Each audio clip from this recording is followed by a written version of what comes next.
Hi, in this video we will discuss data augmentation, which is about expanding training datasets through controlled transformations. Data augmentation is an essential technique for computer vision tasks that makes models more robust. So our learning goals are to use data augmentation to extend training datasets and gain familiarity with PyTorch Transforms v2, the new library for image transformation. We're going to be working with random crops, vertical and horizontal flipping, and affine transformations. So here we see a visual example of what is data augmentation. We see 8 transformed versions of one original photo. The variations include rotation, change in perspective, and change in scale. Each change preserves the label, meaning that all of these are images that still have the same label of dog, while altering the presentation of this. This is important because the neural network needs to learn that the label that is attached to this particular image is irrespective of the orientation in which we have it, or whether there is a particular gradient that happens to be in one direction or then in another direction in regards of color or intensity. This is something that will teach the model that it doesn't have to assign the label dog to a particular configuration. When we see the dog facing frontally and we have it like in the center of the image, and it's like something that has a particular configuration on the pixels that we see, it's going to allow the model to turn a particular data point into not just this one single configuration, but maybe 8 configurations or 10 configurations or 100 configurations. The transformations that we apply during training are usually applied at random, and during every epoch of training, the model is going to see a slightly different version of the training image. So this is something that will allow it to generalize better. In general, this will make training a bit harder for the model, but generalization is going to be better. So here we see what will be the example behavior of this behavior with regularization due to data augmentation, and without regularization with data augmentation. We see that in the left graph, we go into overfitting. The training error drops to 0.1, while the validation error stays high at 0.25. And this gap indicates that the model is memorizing the training data. The right graph shows the effect of regularization. The training and validation errors converge near 0.2, and the model generalizes better.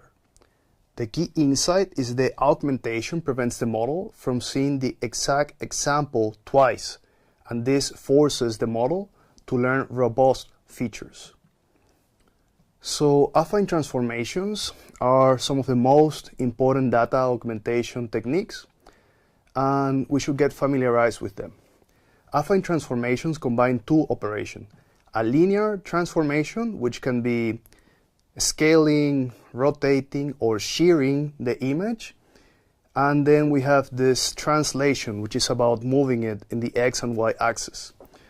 So what you see here in this matrix is XY being the original coordinates of a pixel, and XY prime being the coordinates after we apply the transformations.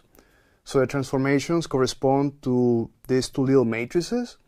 A, B, C, and D correspond to the values that we do on the linear transformation, and this delta X and delta Y correspond to the values that we do on the translation transformation. What we see on the example with the orange is how this affine transformation would affect a particular image. Let's decompose this a little bit. So let's see how the separate transformations would operate on a given image. Let's start looking at rotation. So the rotation transformation uses trigonometric functions, and the matrix that we see here with its cosines and sines rotates the points around the origin by an angle theta. So PyTorch implements this as random affine degrees 45. The degrees parameter sets the maximum rotation angle. Here the rotation angle is randomly chosen between -45 and +45 degrees. So the images show the progression between the original, then we have a small rotation, and then we have a larger rotation. The sample 2 demonstrates a 45-degree rotation. Notice how the leaf stem position changes, but the orange shape is preserved. So this matrix preserves the distances and angles. The orange stays as it is, it's round, and the stem stays the same length. Only the orientation changes. Think of this as just spinning the image around a center point. Then we have translation. So translation moves every pixel by a fixed amount without changing the image. So the identity matrix preserves the original coordinates, while the vector that we have here with tx and ty adds the shift. PyTorch random affine with degree 0 and then putting translate 0.4, 0.4 implements translation. The translate parameter sets a maximum shift as a fraction of the image size. 0.4, 0.4 means up to 40% movement in the x or y direction. And the examples show the orange moving right or left. Notice that there is no rotation or distortion, and the image slides, but it maintains its shape, its size, and its orientation. So translation helps the model learn that the object location doesn't affect the class. An orange will remain an orange even if it's centered or off-center. So here we see the scaling transformation. This one scales, or let's say it multiplies the coordinates by factors sx and sy. The diagonal matrix that we see here expands or shrinks the image alongside the x and y axis. The off-diagonal zeros means that there are no mixing between dimensions. So the random affine transform with degree 0 and scale 0.25 to 2.5 implements scaling. The scale parameter sets the size range. Here it goes from 1/4 of original size to 2.5 the original size. So notice the extremes. We have first like a very zoom in orange texture, and then we have a distant view. Unlike rotation of translation, scaling changes the image details.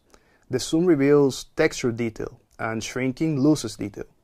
The model then learns to recognize objects at different scales, like when viewing the orange from different distances, like the camera could be like really far from the orange or really close to the orange. The scale range requires some careful tuning, because too large risks losing like some essential features, and too small might waste computation on similar images that don't have enough information for the model to actually learn useful features. And then we have the shear transformation, which actually tilts the image while keeping parallel lines parallel. The matrix with the off-diagonal terms sx and sy creates the tilt. Each row's position affects the shift in that direction. So we see that random affine with degree 0 and shear 45 implements a transformation.